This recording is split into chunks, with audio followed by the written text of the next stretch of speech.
Hello, everyone, and welcome to Novara Live on this sweltering 30-degree day.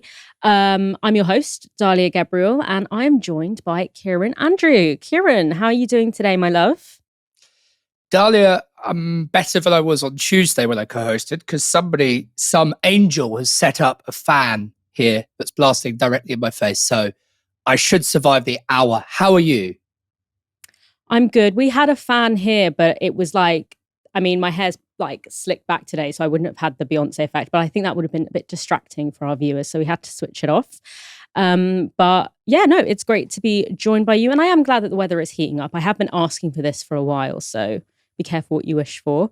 Coming up tonight, has Israel finally realized that they are committing war crimes? We also discuss the potential UK involvement in Israel's war on Iran. Tucker Carlson exposes Ted Cruz yet again. And an MIT study finds AI use is potentially causing cognitive decline. Now, tonight we're going to be discussing Iran throughout the show. And over the past week, we've been covering Israel's war on Iran. We've seen how the media establishment are covering the story, entertaining and debating the claims that Iran has nuclear powers, despite being denied by the International Atomic Energy Agency, as well as US intelligence. The media really should be scrutinizing these claims, not allowing our government to use them to take us into another war that will probably kill, wound, and displace millions. So this is a really critical moment for our work here at Novara, and we're super pleased that 1,000 of you signed up to support our work over the past few weeks. We simply couldn't report on Israel, Netanyahu, Gaza, or Iran like we do without our supporters and the independence that the fact that we're subscriber funded gives us. And we're committed to continuing to work around the clock on Novara Live to provide you with the critical analysis that is needed for this story. And that's why for 7 days, we're passing it over to you. For 7 days, we have no target and no limits, just a genuine ask to you and our audience, to join our regular supporters to see how far we can go. Show us your best, show us what you can do, and head to novaramedia.com/support to sign up.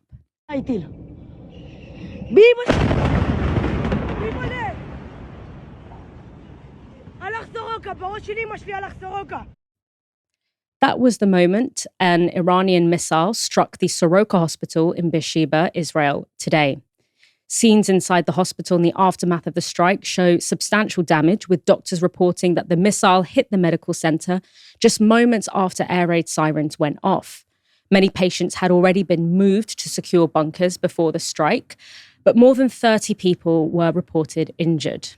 Iranian state media has denied that the country was targeting the hospital, saying instead that the missile was aimed at a military site nearby. Other parts of Israel have been struck today as well. The building housing the Israeli Stock Exchange in Tel Aviv was struck, with eyewitnesses reporting windows, doors, and other debris littering the site. And other nearby buildings were also damaged, including residences. In response to the strike on the hospital, Israel's Defense Minister Israel Katz told journalists this. Khamenei openly declares that he wants Israel destroyed. He personally gives the order to fire on hospitals. He considers the destruction of the state of Israel to be a goal. Such a man can no longer be allowed to exist. Meanwhile, Prime Minister Benjamin Netanyahu said this. This morning, Iran's terrorist tyrants launched missiles at Soroka Hospital in Beersheba and at a civilian population in the center of the country. We will exact the full price from the tyrants in Tehran. Other Israeli figures have been eager to point out something that we've been saying for nearly 2 years now, which is that bombing hospitals is a war crime. Sacked Israeli spokesperson Eylon Levy said this. The Iranian regime knows there is no way it can possibly justify this war crime, so it's claiming it targeted a military base and missed. These are relatively precise missiles, and there are no military bases nearby. Israel's ambassador to the UN, Danny Danon, took this view. We pray for the safety of the patients and medical staff at Soroka Hospital, which just suffered a direct hit from an Iranian missile. This is a grave violation of international law by Iran, which is launching missiles at Israeli cities with the clear intent to target civilian population centers. I call on the United Nations to immediately condemn this Iranian act of terror. We will not allow a terrorist regime to threaten the citizens of Israel. The Iranian regime will pay for its unrestrained aggression. That's a pretty incredible statement considering what we have seen Israel impose on Gaza over the past 2 years. And it's interesting that he calls upon the UN in this moment to take a stand when he has been doing it, the Israeli state has been doing everything it can to discredit the UN over the past 2 years because the UN has been consistently calling out the war crimes that Israel itself has been conducting. Yes, bombing hospitals is a war crime. Targeting civilian populations is a war crime. These are things that we know and that we have been saying for a very long time. No kidding. I'm just going to get my place back in my script. Ooh. Can we keep going on the auto? There we go. Yeah, bombing hospitals is a war crime. Targeting civilians is a war crime. Aiming to kill medical workers is a war crime. Or maybe they're only war crimes when they happen in Israel. Israel is thought by most forensic journalists to have bombed the Al Ahli hospital in October 2023, a claim Israel denies. But we know Israel attacked the Al Ahli hospital just 2 weeks ago because the Israeli military admitted it. 4 journalists were killed in that strike. This was the Israeli military's Arabic spokesperson, Avichai Andrieu, confirming that strike on the Al Ahli hospital 2 weeks ago. A short while ago, the IDF targeted a terrorist in the Islamic Jihad terrorist organization who operated inside a command and control complex established in the courtyard of the Baptist Hospital in Gaza City. The terrorist used the complex to plan and carry out terrorist plots against IDF forces and the State of Israel. Terrorist organizations in the Gaza Strip continue to use the hospital for terrorist purposes, absurdly and brutally exploiting the civilian population in and around the hospital. Prior to the raid, steps were taken to reduce the possibility of civilian casualties, including the use of precision munitions, aerial reconnaissance, and additional intelligence. The IDF will continue to operate forcefully against the terrorist organizations in the Gaza Strip in order to remove any threat to the citizens of Israel. Unclear what a hospital in Gaza, how that can pose a threat to the citizens of Israel, but nonetheless, here was Andrieu commenting on the Soroka strike today. Iran bombed Soroka Hospital in Beersheba, the largest hospital in southern Israel, a hospital that serves hundreds of thousands, including thousands of Arab citizens of the Negev, a place where doctors and nurses, Jewish and Arab, work side by side, saving lives. This is the true face of the Iranian regime, a defeated regime that responds to its failure by bombing hospitals. This is not strength, this is brutality, and you Arabs know this face well. Now, I'm not exactly sure what he means by that last sentence. You Arabs know this well, but if they do know impunity well, if they do know the militarized destruction of entire landscapes of civilian infrastructure, including hospitals, it's because that is what Israel has been doing in Palestine for the past 2 years. So I don't think that's what Danny Danon meant, but that's how I'm going to interpret it because that is much closer to the truth than what he was probably trying to get at. By our count, Israel has struck at least 19 hospitals or medical centers in Gaza, not including field hospitals and smaller institutions, nor does that figure include attacks on ambulances and other rescue workers. It has also besieged, raided, and occupied one hospital after another, and well over 1,000 health workers have been killed by Israeli weapons. But while Israeli officials have been lamenting war crimes committed against them, the country's military has continued carrying out its own in Gaza. An Israeli airstrike on an area of Gaza City housing displaced Palestinians in tents has killed at least 12 people, including children, according to medics at Al-Shifa Hospital. Israel has now killed at least 55,000 Palestinians in Gaza. Kieran, do you think the Israeli state and its loyal supporters see the irony in their statements today? No, I'm sure they don't.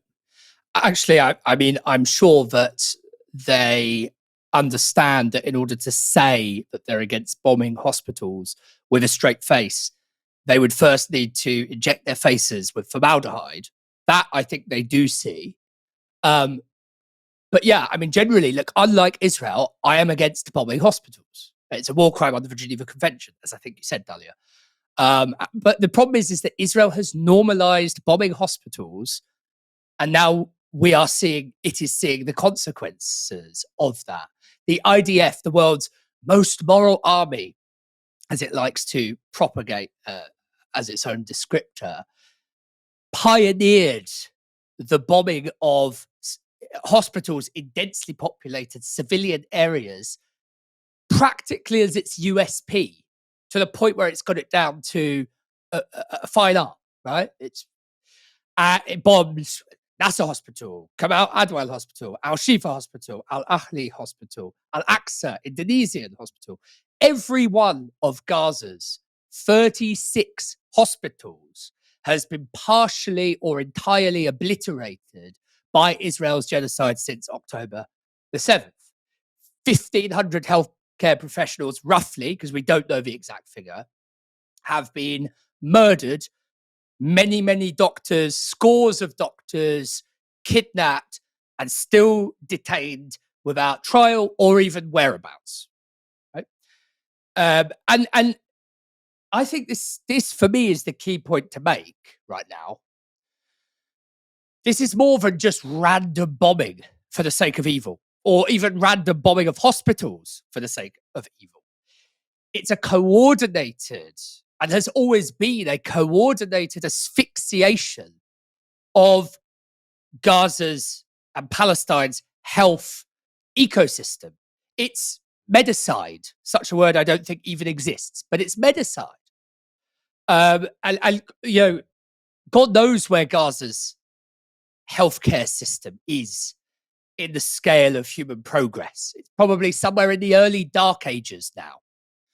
And that kind of strategy has formed a core tenet of Israeli systematic destruction of Palestine, both in Gaza and in the West Bank, for decades and decades, accelerated very precipitously, of course, over the past 20 months. But it's in keeping, it's of a piece with what the Israelis have done to healthcare in other parts of occupied Palestine. It's kind of the inversion, if you like, of teach a man to fish. You kill one Palestinian, you kill one Palestinian. Bomb 20 Palestinians, you kill and bomb 20 Palestinians. But if you destroy the very basis of Palestinian healthcare, you destroy all hope of future and of future survival for Palestine and for Palestinians in their entirety.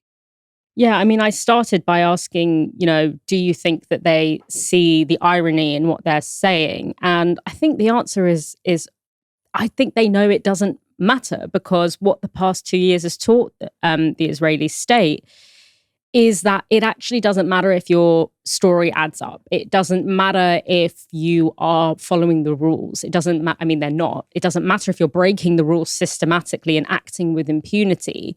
At least for now, the check is still being written. The verbal complicity is being given.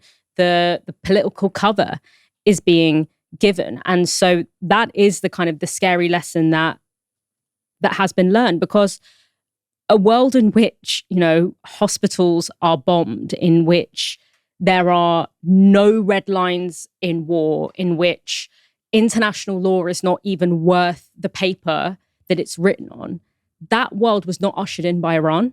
That world was not ushered in by Palestine. That world was ushered in by Israel and its enablers. And what the thing about pure racism is that when you see something that you would consider an injury against yourself happening to someone that you have racialized as other, you just don't see it as happening to people. So when this happens to Palestinian people, as far as the Israeli state is concerned, as part of the Israeli state as far as the Israeli state enablers are concerned, it's not happening to people, and therefore it's not an injury in the same way as when it happens to Israelis. And that's, Greta Thunberg was asked, what's behind the double standards? And she just said, it's racism. It's pure and simple. And when you see side by side the Israeli reactions to their systematic bombing campaign of health infrastructure, from medical personnel right down to the built environment, to built hospitals, when you see the difference in how they frame that compared to, as you know, the inevitable spoils of war, the collateral damage of an honorable war, versus how they frame one attack on their own hospital, the only explanation of that difference is obviously geopolitical interest, but the way it's able to fly is pure racism. One group of people deserved it and one group of people didn't. There is an increasing possibility that the US will join Israel's war on Iran. US President Donald Trump has approved a plan to attack Iran, according to US channel CBS, though he hasn't yet made a final decision. Meanwhile, the Mail is reporting that Trump has launched a bid to end the divisions in MAGA over Iran strikes and get key allies on board with American strikes. Of course, the US is already supporting Israel's war in other ways. Speaking at the site of the Soroka Hospital today, Benjamin Netanyahu said this about whether the US should strike Iran. That's a decision for the president to make, but I can tell you that they're already helping a lot because they're participating in the protection of the skies over Israel and its cities. President Trump will do what's best for America. I trust his judgment. He is a tremendous friend, a tremendous world leader, a tremendous friend of Israel and the Jewish people. And we will do what we have to do. And we are doing it. We are committed to destroying the nuclear threat, the threat of a nuclear annihilation against Israel. We're able to do it. But I have to say that the partnership with the United States, the partnership with President Trump, with whom I speak to almost every day, is incredible. Netanyahu there has figured out that blowing smoke up Trump's ass is the quickest and easiest way to get what you want out of him. But with the US moving towards war, it's likely that the UK will follow suit, as it almost always does. Yesterday, Prime Minister Keir Starmer was asked 3 times whether Israel's actions in Iran are in breach of international law. Do you think Israel, in its actions in Iran, is acting within international law? Well, look, it's a fast-moving situation. I've been absolutely clear that we're against the Iranian nuclear program, been absolutely clear that Israel has the right to self-defense. And I discussed the security and safety of Israel when I spoke to Prime Minister Netanyahu just the other day. But on the legality issue on Israel's actions, and potentially America's, if you're wrong and they follow in and join in, you think that Israel is under actual or imminent threat from Iran? Well, otherwise you presumably would say they weren't acting this is a inside international law. Complicated situation. I'm absolutely clear in my mind that we need to de-escalate, and that's what I'm absolutely focused on. But are they within international law? As I've been in all the discussions here, in all of my comments it's reasonable about to ask this, you that, and is there in the G7. It's reasonable to ask you. You were an opponent of the Iraq War, 2003. You wrote about it very powerfully, saying that just because some other country might be an unspecified type of threat in the future doesn't give you the right to attack them. But in the middle of a fast-moving conflict, where my focus is on resolution, I'm afraid my focus is going to remain on de-escalation. Now, while Starmer may have dodged that question, it's been reported that he's already had government legal advice. According to The Independent, the Attorney General Richard Hermer has told the government that getting involved in US attacks on Iran could be illegal. He's also advised the government to limit its involvement in any war on Iran to just protecting the UK's allies. Ministers are now being urged to publish that legal advice to ensure that the government doesn't take the UK into an illegal war again. The Blair government's initial legal advice on the Iraq War was only published in 2010 after being kept secret and was judged an inadequate legal basis for war at the Chilcot Inquiry. Despite that grim history of British war crimes, Some are nonetheless banging the drum for war. The Tories are urging the Prime Minister to ignore the government's legal advice and join a US war if asked. And they've been out on the airwaves making the case. This was former Tory Home Secretary Priti Patel on Good Morning Britain today. If Keir Starmer was to get a call from Donald Trump or even from the foreign secretaries out in Washington at the moment asking the UK to join the military fight, would you agree with that? Well, I think, first of all, it's important to put all this into the context of decision-making in terms of what that would be based on. You know, having been in government, there's a lot of work that takes place. But absolutely, while we want peace in the region, we're crystal clear that Iran should not be able to obtain nuclear weapons. And if the government judges that such action is necessary to avoid that, then we would absolutely support the government if it deemed it necessary to ensure that we can defend our country, our citizens, and effectively a lot of our strategic equities in the Middle East region. And as you and your reporters are aware, they're very significant. Would you support them without a vote in Parliament first? Well, I think there are ways in which we as an opposition would be able to hold the government to account in Parliament, you know, without a vote in Parliament. So just to give an example, there are avenues of communications between the government and the opposition. I've been there myself when I was in government in terms of briefings that take place to opposition ministers and leaders. We'd obviously have to be part of those dialogues and conversations, because whenever it comes to operations, military operations, tactical operations, strategic operations, time is of the essence. So there doesn't become a debating point. So we would hold the government to account in Parliament in the normal way for their actions. But I think, you know, if there was a pressing moment, you know, in the next few days, and we would clearly, through our dialogues and discussions, support the government in their actions if they felt that it was absolutely necessary to keep our country safe. On Politics Live, Jeremy Hunt also made the case for war. Well, this is a really difficult tightrope for Keir Starmer. Polly's absolutely right. We need to de-escalate, because the trouble with things in the Middle East is they tend to bring in countries from all over the world, and you can end up somewhere completely unexpected. But also on Keir Starmer's mind, which is why ultimately, if America does take action, I think we should support him, is the fact that in 10 days, we have a very dangerous moment, which is the NATO summit. I was Foreign Secretary when when Donald Trump in 2018 nearly pulled America out of NATO.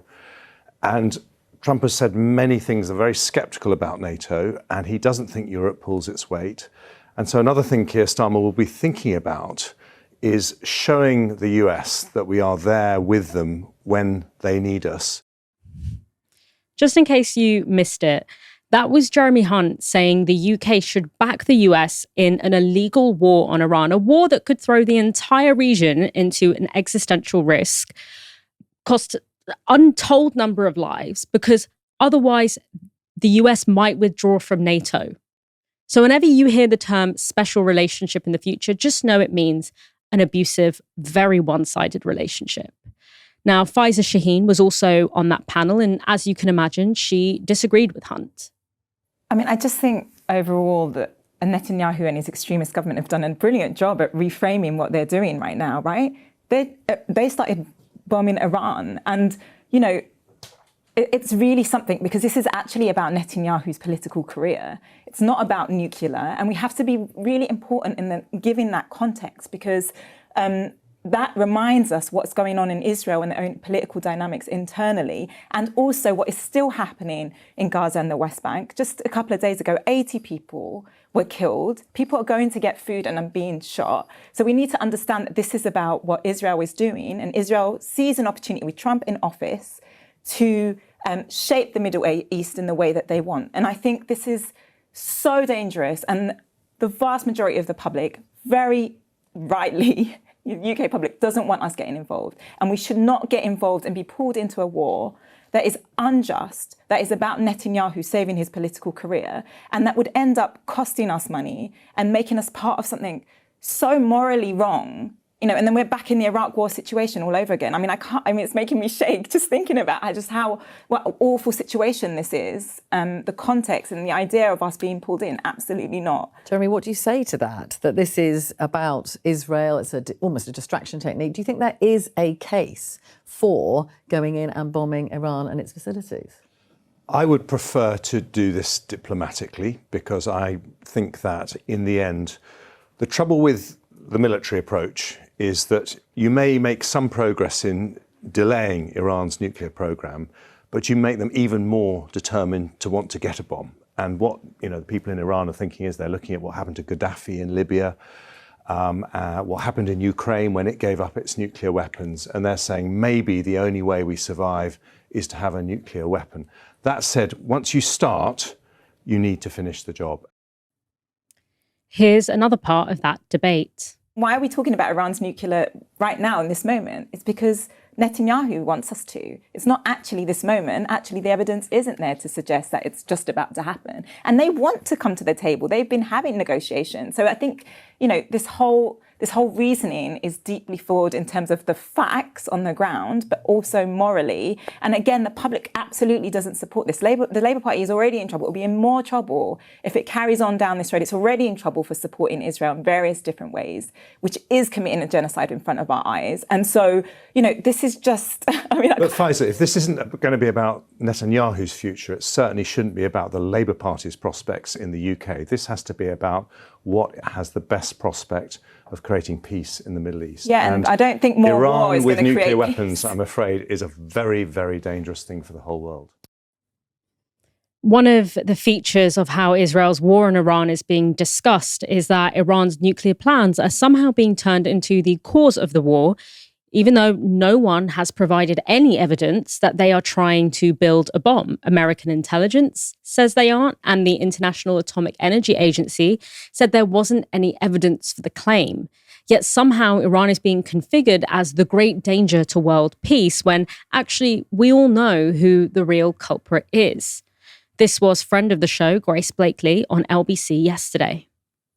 Rogue state here that hasn't been mentioned is, of course, Israel, which has repeatedly broken international law, is committing genocide in Gaza, and knows exactly what it's doing in trying to ignite a regional conflagration here, in trying to tempt its major allies and defenders, the US and the UK, into a conflict. And we would be absolutely mad to fall for it. Is your answer to Tony's question, who is more dangerous, Trump or the Ayatollah, Benjamin Netanyahu? Yes. At this point in time, if you think about who is the leader right now that is responsible for creating the nation with the largest number of child amputees in the world, the largest number of journalists that have been killed in a conflict in God knows how long. This is an incredibly, incredibly dangerous man, and it is sickening that we are supporting him. Kieran, it's hard to argue with her, isn't it? Well, I've sat through a lot of Novara Live segments in my time, Dalia, and many of them more ostensibly disturbing than that, covering, as Novara does brilliantly, in depth, the genocide and the mass starvation of Palestinians in Gaza. I have to tell you, for some reason, and I think I can illuminate some of the reasons, that was maybe the most depressing segment I think I've ever sat through. And I found it so depressing on multiple levels. First of all, and in particular relation to what Jeremy Hunt was saying, this was all totally avoidable. Totally and utterly avoidable. Forget the bad actors like obviously Netanyahu, but also Trump, who know that it was avoidable. Forget that for a moment. We're being asked by Jeremy Hunt and people like him in the political class, both parties, by the way, which obviously makes this even more depressing, to believe that it's absolutely exigent and necessary at this moment in time to bomb Iran to prevent it from getting a bomb. 5, 6 years ago, 7 years ago, Trump tore up the single greatest achievement of Obama's 2 administrations. And I say that as a trenchant critic and often hater of Barack Obama. The single greatest achievement of his administrations, was this P5+1 deal, which froze uranium enrichment in exchange for the unfreezing of billions and billions of dollars of Iranian money in the international financial system. That was torn up for no reason other. And many people around Trump have said this, by the way. Trump's even boasted about it openly, that this was done away with largely or entirely for political reasons, domestic political reasons in the United States. Since then, yes, Iranian enrichment of uranium has increased, but international agencies, international bodies charged with overseeing this have gained access and have said, even US intelligence has said, the Iranians are not anywhere near to creating nuclear weapons. Their uranium enrichment is nowhere near weapons grade. So all of this kind of diplomacy has failed. We've tired out. We've tried every avenue. And now we find ourselves in a difficult situation where there's no choice but to go to war is utter bullshit. And it is so depressing to watch. It's also depressing to watch on a kind of British decline level. I know that's slightly abstract to say. I'll try and explain what I mean slightly more materially. 22 years ago, this country went into war in Iraq, and it is widely regarded to have been an illegal war, certainly something I subscribe to as a view. It caused 1 million deaths or more. It caused total dislocation and flux in the region, total political pandemonium, and resulted in the rise of groups like ISIS and so on. Probably the single worst geostrategic foreign policy decision of the 21st century, certainly from the perspective of the West.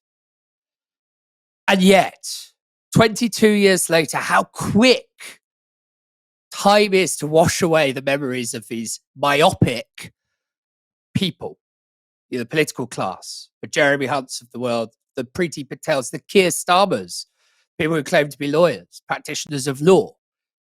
Here we are again for narrow, political, short-term reasons, scurrying into a totally avoidable, illegal war. If indeed that's where we're heading, by the way, it may very well be the case that we don't go there. And I obviously would be overjoyed. But if we do end up going that route, or even just lending support to the Israelis and the Americans, or just the Israelis, which we're already doing, by the way, while they carry out their illegal war, it will be the biggest indictment of the political class that I can possibly have imagined. And actually, I thought after Iraq, after Libya, some lessons had been learned. Apparently, none at all.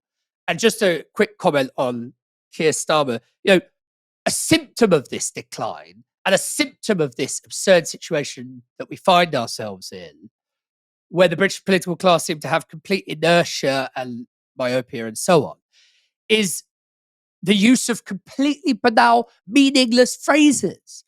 Keir Starmer saying things like, it's a fast-moving situation. No, show me a war that's been a slow-moving situation. Show me exchange of missile fire that is slow-moving. The abuse of language to try and buy time while you lie, looking into the eyes of British journalists to justify the unjustifiable is, I think, a symptomatic distillation of where we find ourselves in 2025 in this rapidly declining country. Yeah, I mean, the twisting of language is enough to make you feel like you're going mad. I mean, two things really struck me in that series of clips from Tories trying to bang the war drums. Firstly was when Faiza Shaheen sort of made a passing comment about how, the Labour Party is already in trouble politically because their complicity with the war in Israel, with the war being conducted by Israel, with the genocide in Gaza, is making them very unpopular. And Jeremy Hunt kind of gets on his moral high horse and is like, well, if this isn't going to be about Benjamin Netanyahu's political future, shouldn't be about the Labour Party's political future as well. This should be about how we secure peace in the Middle East. And it's like, I need you to walk me through step by step, like I'm a child, how attacking a country like Iran and throwing another war into the region is going to when has that worked? Like, when has it worked that inflaming another war in the Middle East has like led to more peace? It's led to people being displaced. It's led to the rise of extremist groups, and it's led to economic and ecological devastation. That's all it's led to. And I mean, it reminds me of that tweet that was going around from a congressman in the US, which I did verify, and it was actually true. Because when I first saw it, I was like, this is absolutely like a manipulated picture, because there's no way. But he literally said, I want to congratulate Israel on its mostly peaceful bombing of Iran. And I'm like, okay, I don't think Jeremy Hunt would say something quite that obviously stupid, but it's in the same it's in the same kind of group of thinking. But another thing that also I thought was quite interesting there was Priti Patel, when being asked about this, speaking in these really abstract terms as a way to hide the fact that she is completely, Israel says jump, she says how high. And it's her saying that, in these abstract terms, like if Iran were to have a nuclear weapon, if the evidence suggests that Iran was to have a nuclear weapon, then we absolutely would need to make sure that doesn't happen. And if we need to go to war, then that's what we need to do. And I wish the journalist had said to her, had asked her, what kind of evidence would you need? Is it enough for Ted Cruz, who we'll come on to later, to just say into the ether that Iran is planning to assassinate Donald Trump, which is the justification he gives, with no actual basis from US intelligence or from the independent agencies that we rely on to monitor nuclear weapons throughout the world? What evidence would be too flimsy for you to say, no, this is not good enough, we need to do something else, we cannot sign off on another war on the basis of this evidence? But the fact that she keeps it so abstract and that the journalist doesn't follow up and ask, what would you consider the kinds of whispers and rumors that we're hearing? Because it's easy enough to fearmonger and to create these images and to just sort of say this might be happening or that might be happening in these abstract terms to make people feel worried enough that they could potentially consent to this war. Not that that matters. But if you actually put her on the spot and say, what evidence is too flimsy? Is what we've got swirling around in the ether now enough for you? Because to me, if you're just going to keep it in abstract terms, it's a way of you shirking your complicity and shirking the fact that when it comes down to it, whatever Israel says is what you are going to go after. The MAGA coalition is slowly cracking. And what's cracking it? Foreign policy. And thanks to Tucker Carlson and Ted Cruz, we're all getting a front row seat. Here they are hashing it out over the US's support of Israel's war against Iran.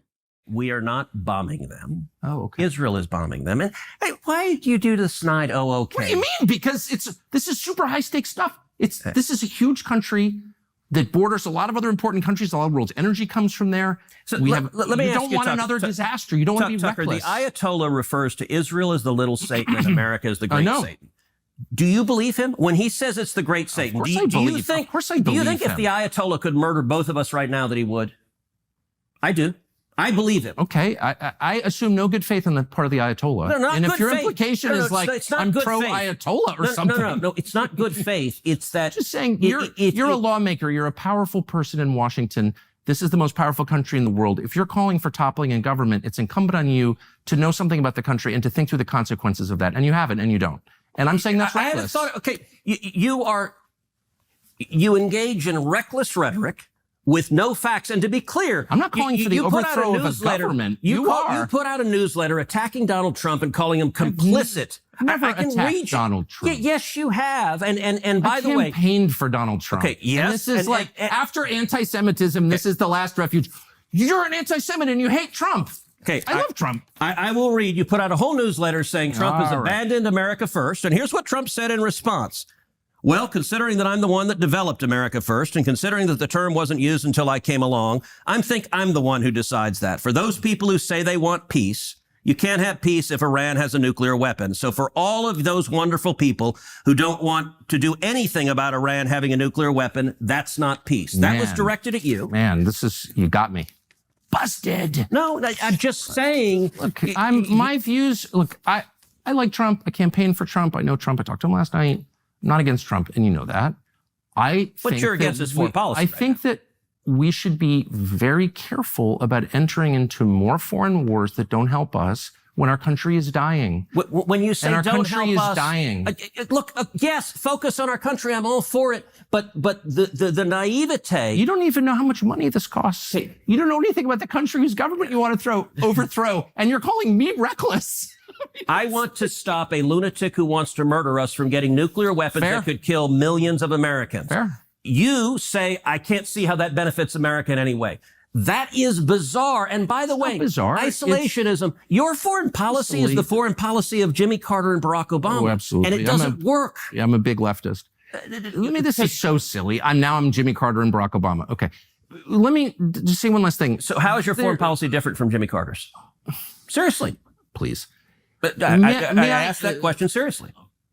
I don't even know what you're talking about. Jimmy Carter? So what century is this? I am the product of the last 25 years, watching carefully, being involved in the periphery, and I see an unending string of foreign policy disasters that have impoverished and hurt our country. Unending string. Unending string. They would include Afghanistan, Iraq, Libya, Syria, and our inability to stop the Houthis, by the way, in Yemen, which exposes us as weak, and I grieve over that. So these are failures.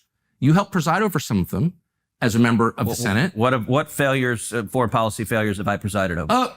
Well, we were unable to beat Russia in the war that you supported against Russia. You've been spending the last 3 years telling us that Vladimir Putin is evil and we're going to beat him with other people's children, and 1 million of those kids are now dead. You've never apologized for that. That was a full failure. By the way, look, the level of number of falsehoods you lay out just in one statement are rather. You haven't supported stunning. the war against Russia? The girls are fighting. It's all getting juicy. Now, for those of you who haven't watched the entire interview, the crux of their disagreement is this. Both argue that they believe in Trump's America First agenda, which is a hallmark of his political identity. Trump branded this as an international policy approach centered around non-interventionism abroad, whilst using the US's economic might to bend the agenda of other countries to its will, for example, through tariffs. A key part of this was Trump distancing himself from foreign policy disasters like the Iraq War, although whether or not he actually, as he claimed, was always against the Iraq War is up for debate. But America First foreign policy was a key part of Trump's insurgent campaign within the Republican Party, rebelling against the 2000s republicanism of establishment figures like Bush, McCain, and Cheney.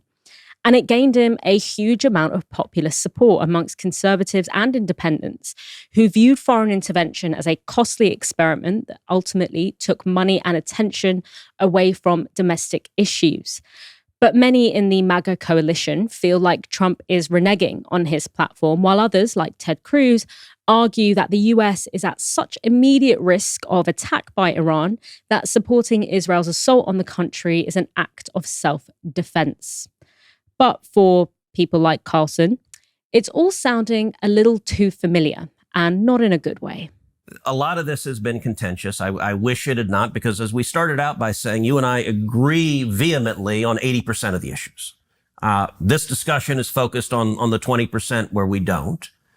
I will say, look, on Iraq, you look at the 2016 presidential campaign where you had 17 Republicans running. If you set Rand aside, and his views are on one side, there were only two candidates on that stage that opposed the Iraq war. Me and Donald Trump were the only two. Everyone else thought the Iraq war was a great thing.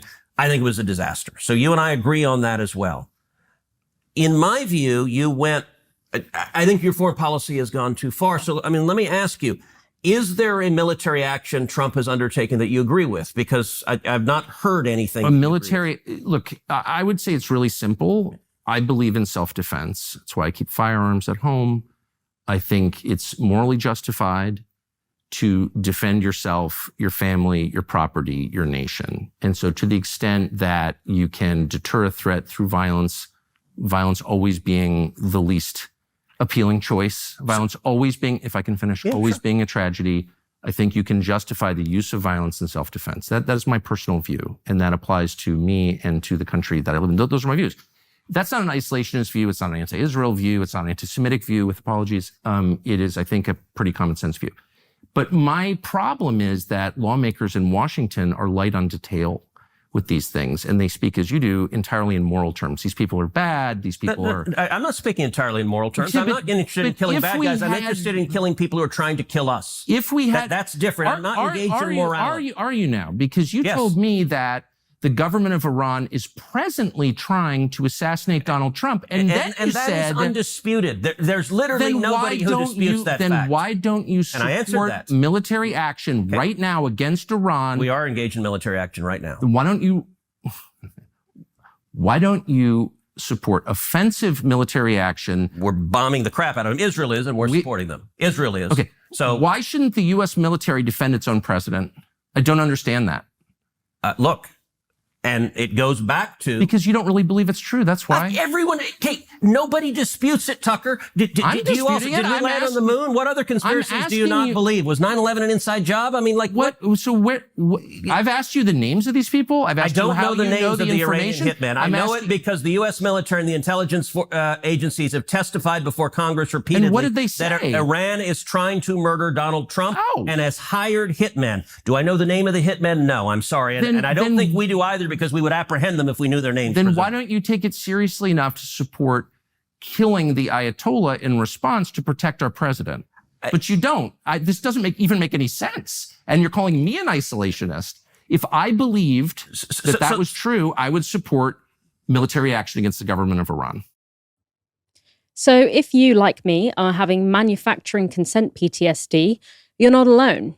Right before the Iraq War, we were also told a country that most people famously couldn't find on a map was at imminent threat of invading the West. We heard the fear-mongering about Iraqi mushroom clouds and the weapons that could be deployed within 45 minutes. And much like now, the evidence on that was pretty thin.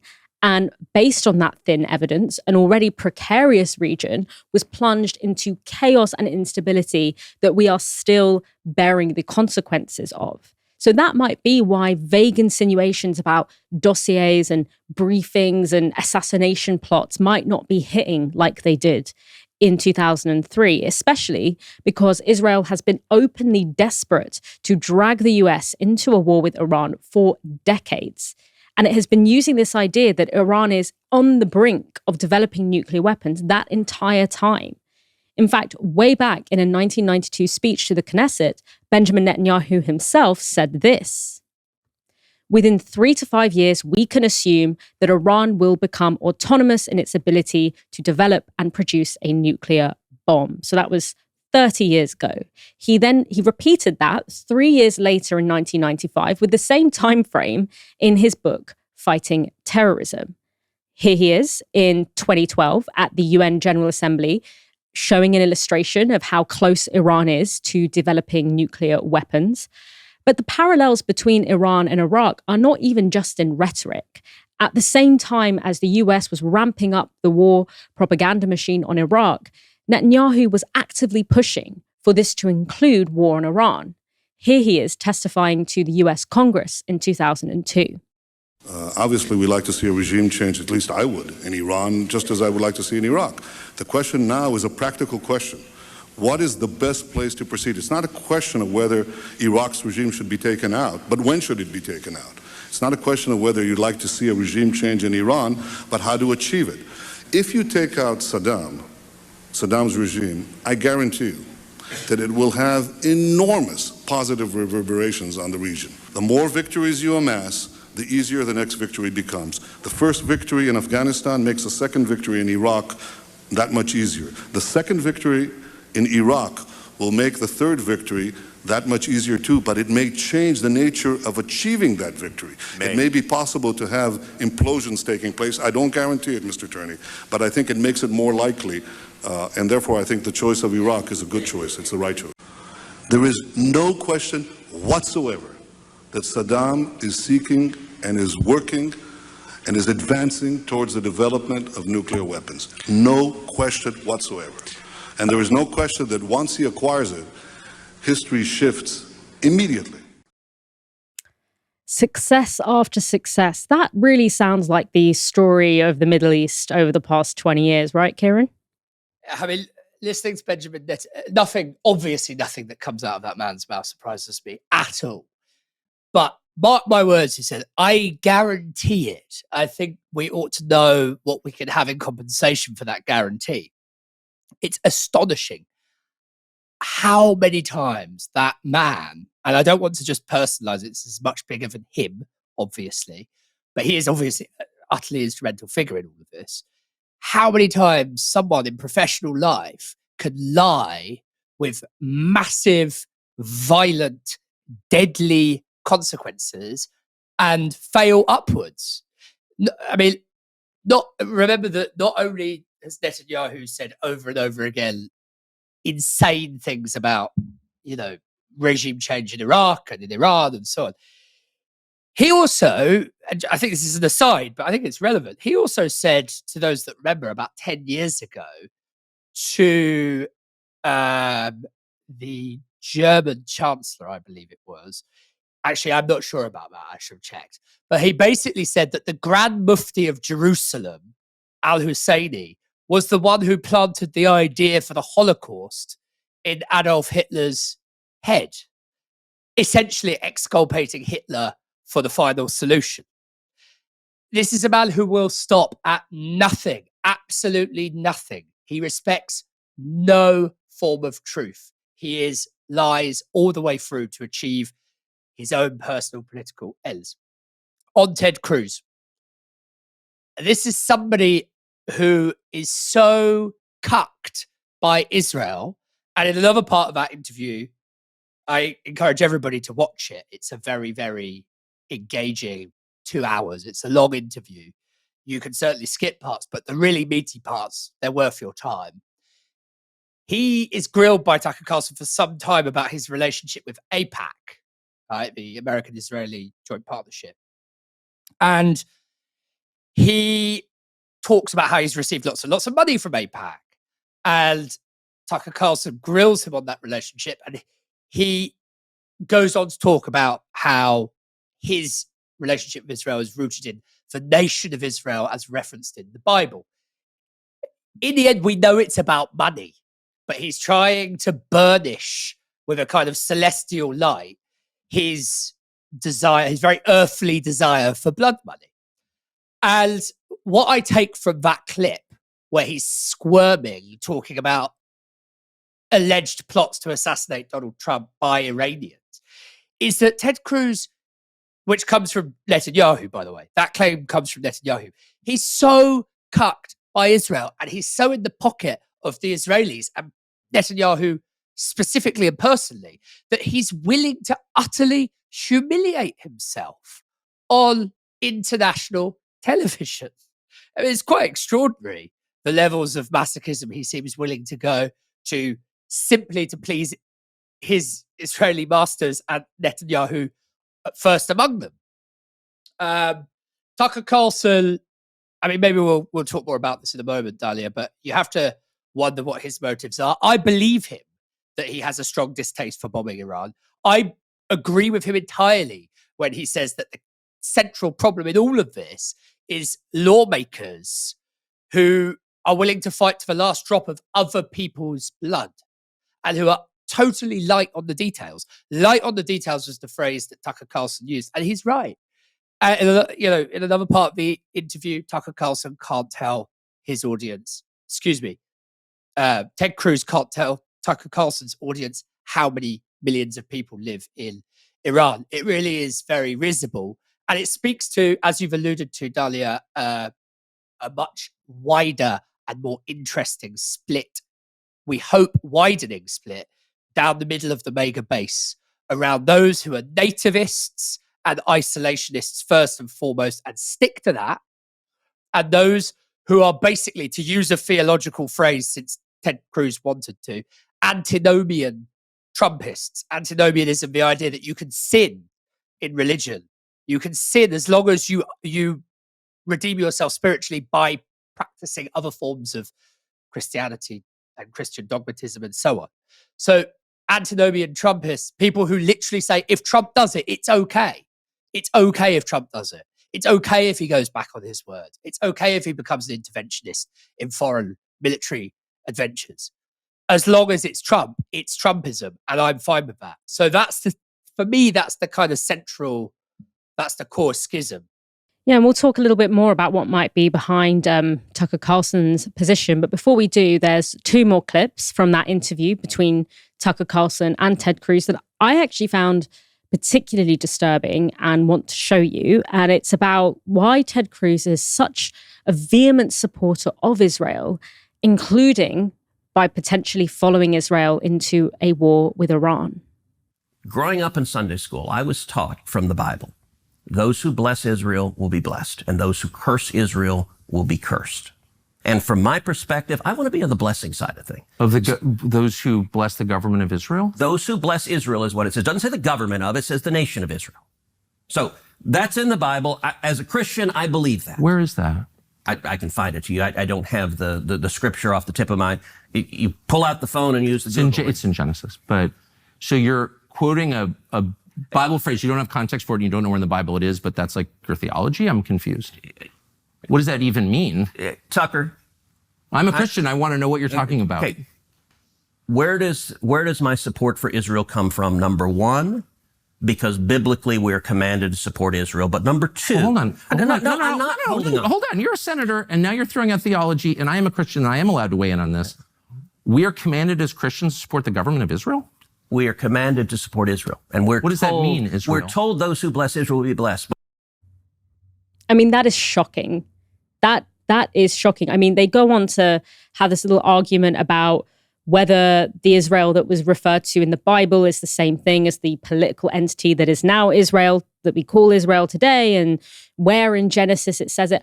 I don't care where in Genesis it says. I don't care if the Israel that they talk about in the Bible is the Israel that they're talking about in, modern day political context. You don't conduct, when you conduct wars, potentially illegal wars, potentially without going through democratic processes, because your God told you to, that's a theocracy. And I'm particularly alarmed by that when you consider that elsewhere in that interview, they talk about, the problem in the Middle East is radical Islamists being in power, radical Islamists, these religious fanatics. Is it not religious fanaticism to say, I'm going to throw the entire world into danger because a line in my holy book, I've interpreted that line in my holy book has told me that I should? I mean, it's the idea that those who bless Israel will be blessed, that is a governing principle of a real war with real weapons and real human lives.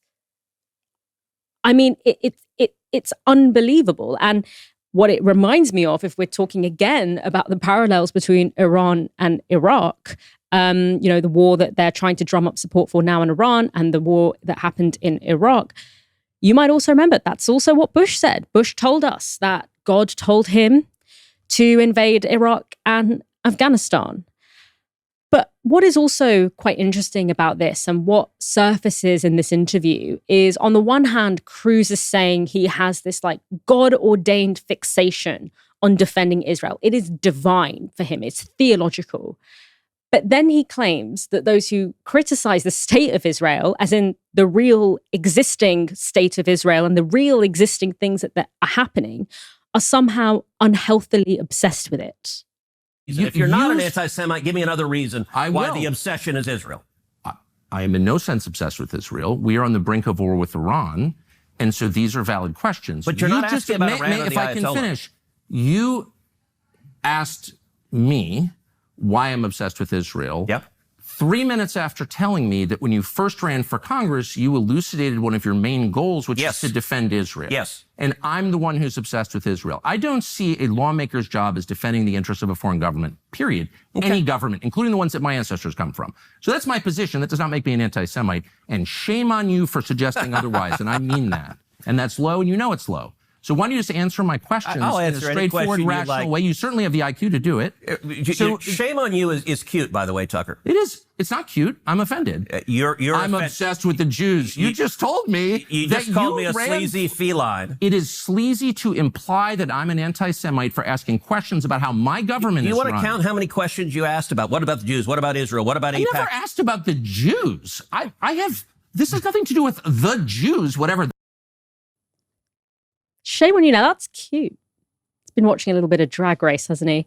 Now, I think it's important to clarify here that Tucker Carlson has reported on and given a lot of airtime to what I and many others would consider anti-Semitic conspiracy theories, but these are nothing to do with his stance on Israel. Rather, they include things like the Great Replacement theory, which implies that Jewish people in powerful positions have encouraged immigration in the West to try and replace white people in exchange for their votes. A theory which, by the way, many in the Republican Party, including the most fervent Zionists who are ready to accuse anyone else of anti-Semitism, they have flirted with that theory in some capacity. Even if they haven't outright named Jewish people, they instead will use euphemisms like cultural Marxists. On a separate note, Ted Cruz wrote an entire book on how cultural Marxists are destroying America. Make of that what you will. Still, we touched on this a little bit earlier on, but when it comes to Tucker Carlson's criticism of the US's undying support of a state that is at plausible risk of genocide and now creating existential problems for an already unstable region, that is an entirely valid reason. It's a concern that many of us share.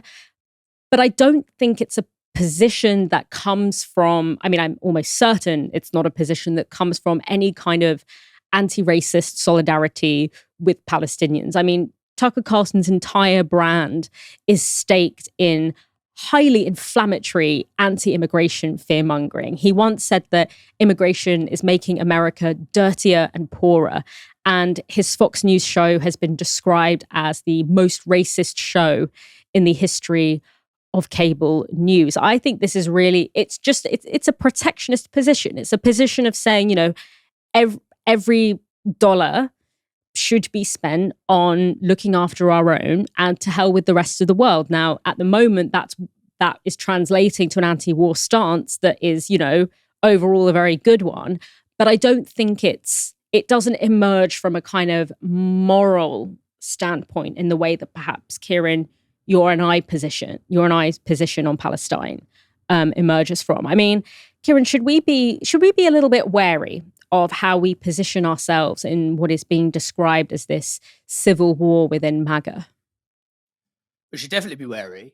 And I think you make a really good point, Dalia. It's not about morals. There's another bit in that interview where Ted Cruz says, international norms, what are they? I've never seen one. I don't know what they are. I'm interested in American interests. And Tucker Carlson completely agrees with him. And actually, if by some surreal hallucination we had Tucker Carlson on this show, he would probably completely agree with you. He would say, yeah, I'm open about that. It's about American interests. I'm a nativist and I'm an isolationist. That's what he'd say. So American interests. And his view is getting entangled in foreign conflicts all the time is not in America's interests, based on empirical evidence, based on the wars. And he listed some of them to Ted Cruz over the past 20, 30 years. But there are gradients within MAGA, right? So if you listen to Joe Rogan talk about this, again, Joe Rogan, somebody with whom I seldom like to break bread.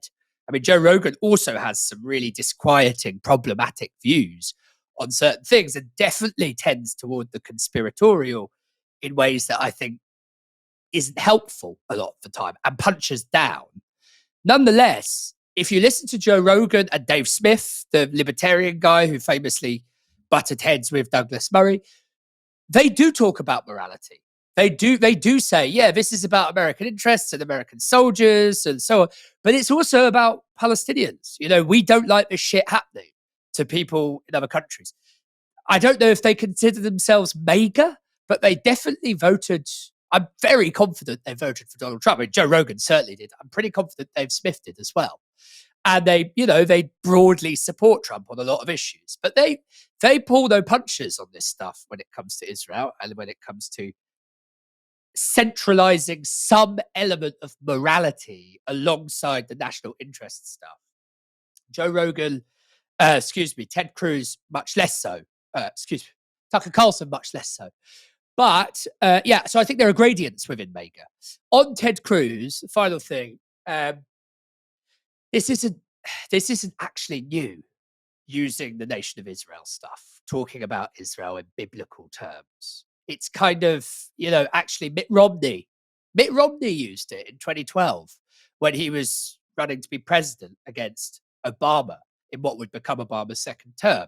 So during the 2012 presidential election campaign, he said several times that Israel, kind of vague comments, but you know what he was getting at, that Israel is dispensed as a nation by providence to stand above other nations. It's a kind of primus inter pares nation, a first among equals.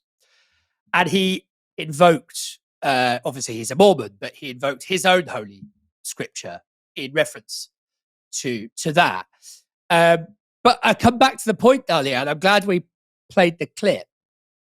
We should see straight through it with Ted Cruz and with Mitt Romney. I don't think they believe it. I don't think Ted Cruz believes it. I'm sure he tells himself that he believes it. I'm sure he tries to convince himself that he does. But it's about money. And if the money dried up, if the Apex support and the money dried up and the geostrategic situation shifted, and, even if this mega split happens and it convinces Trump to pull away from Israel, he'll quickly change his tune.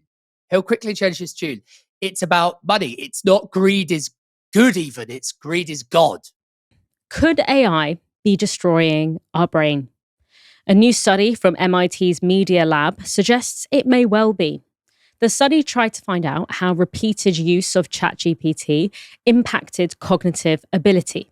The study divided its subjects into 3 groups and asked them to write a series of SAT essays. One group was allowed to use ChatGPT, one could use Google's search engine, and one was, quote, brain only, meaning they could use no tools at all.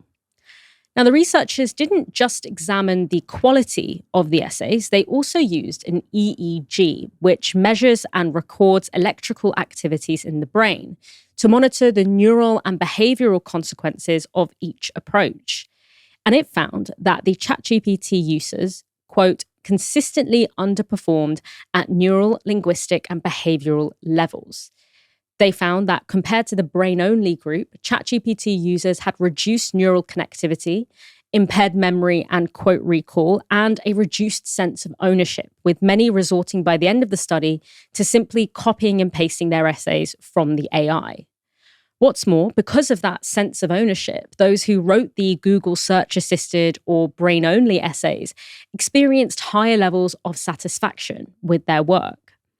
But what is most concerning is that the study showed that the repeated use of the AI tool could have longer-lasting impacts. When the ChatGPT group were asked to produce brain-only written work, they did not return to the cognitive levels of the group that had been writing without the tool from the beginning. And the researchers call this an accumulation of cognitive debt, whereby, quote, repeated reliance on external systems like LLMs replaces effortful cognitive processes required for independent thinking, resulting in diminished performance when those external systems are removed. This finding led the researchers to voice concern that large language models could, quote, fundamentally restructure cognitive architecture. Now, we have to mention that this study was small. It was made up of just 54 subjects from the Boston area. However, this is the latest in a number of studies the MIT lab have conducted to find out the social impact of widespread AI use. A study from earlier this year analysed millions of interactions and found that daily usage of ChatGPT correlated with higher loneliness, dependence, problematic use, and lower socialization. It also found that the heaviest users were more likely to use the LLM for emotional support, although the study did note that it found correlation, not causation. So it could be that, in fact, people who are already lonely might be more likely to use AI to seek emotional bonds. Now, some of you guys might know this, some of you might not, but when I'm not chewing your ear off on Novara Live, I am an academic. I work and I teach at a university. And it's obviously no secret that students have been using ChatGPT to write essays. I certainly feel like when I'm marking, and I feel like I've read like 6 or 7 ChatGPT generated essays in a row, I feel like my brain is just like sludge. It's like atrophied by the end of it. But the 2 things that I found quite interesting with this study was not the headlines, but the fact that, first of all, the ones that were generated by brain-only or Google search-assisted essays were generally a lot more diverse in their quality, but also in their approach, in the creative thinking that went behind the essays. Whereas the ChatGPT ones were largely, standardized in quality and standardized in content. And I think that kind of flattening of knowledge and that flattening of like, suddenly now when you write an essay prompt, everyone's sort of giving the same version of the same essay. And like, it kind of makes sense and it's kind of passable. But like the dynamism of like human thought and creativity is completely lost because ChatGPT will always do lowest common denominator thinking. But another thing that I found really interesting as well was that question of ownership. They found that people who had done the Google search assisted or brain only papers felt really positive and accomplished and content and proud of their papers. Whereas the people who used ChatGPT felt indifferent and felt they couldn't even recall really what they had written using the ChatGPT assisted model. And I think that question of like, just because we can, does that mean we should? Like, is this actually making us more fulfilled as a human species to be outsourcing our critical thinking skills to this large language model? But also, I think, alongside this kind of moral panic around students using ChatGPT, and often it involves a lot of finger wagging at students of like, classic, like young people are lazy, young people don't want to do hard things. I actually think that it's a much bigger problem than that. I think it's not that students themselves have just become lazier inherently. I think what's happened is 2 things. First of all, the entire culture of academia has become far more consumerist. It's become far more about just getting a qualification, ticking a box, getting the minimum viable product, and going on and finding a job. The fact that, we have larger teaching classes, we don't have as much educated time that is dedicated to teaching. Staff numbers are much lower relative to the student population. There is an overall culture that degrees or education is something to be consumed to tick a box rather than something to enrich our critical thinking skills or something that we might, even find enjoyable or meaningful in some deeper sense. Another thing that's happening is students have no time. And this is an economic question.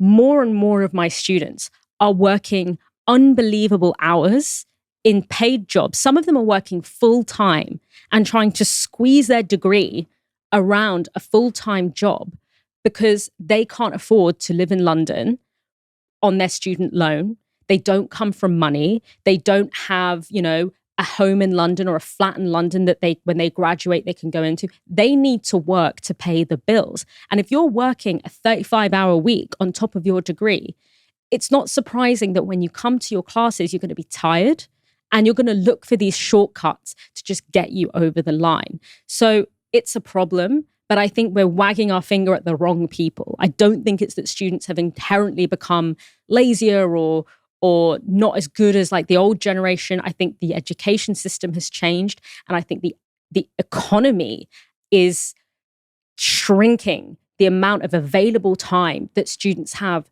to explore intellectually and to really get the most out of a degree. Kieran, is ChatGPT causing brain rot? Well, it's very good of you to come to me on this, but I was actually really fascinated by what you were saying, Dalia, and I don't believe in wasting people's times talking about things that I'm not an expert on. But I do think, just a couple of brief reflections. So I used to teach before the dawn of ChatGPT and that kind of thing, really. I mean, it was kind of just at just before the last phase of innocence, you might say, before they were being used en masse. based on what you're saying, used en masse by students. And it kind of always shocks me for that reason when I hear that, because I'm so used to, it being one or two bad apples. But I want to interrogate that briefly based on what you said, Dalia. I think what you said was very interesting, because you're talking about reasserting a kind of political economy in our understanding of ChatGPT and things like that. And what we tend to do with ChatGPT, Claude, all of these kind of large language models and AI generally is sever it, detach it from socio-political or socio-economic underpinnings, and just see it as this kind of like totally alien thing that floats without any kind of origin or mooring. And so you're absolutely right in very specific material terms to explain, in this particular case, why your students might use it more often. And then it's not just because they're lazy, it's for the reasons that you've given, which are very, very relatable, widespread economic phenomena that all of us are familiar with. So I applaud your political economy, if I can call it that, of ChatGPT and large language models and AI. Beyond that, don't really have very much interesting to say. Well, luckily, you don't need to say anything else because the show's over. Thank you for joining me, Kieran. I don't know if you're I'm starting to get a little sweaty. Like, this shirt's going to need to come off soon. Well, I almost feel guilty, Dalia, because I've had this facing me the whole time. So I've been okay. And I thought, you'd have the same luxury, but no. I'm going to have to run home and just stand in my fridge like I used to do in my grandmother's apartment in Cairo, because we didn't have air conditioning back in those days. So I just kind of like open the fridge and just like kind of sit near it to get cooler. Thank you, everyone, for joining in for what was a pretty packed show. Make sure you come back tomorrow for another live stream from 6 p.m. For now, you've been watching Novara Media. Good night.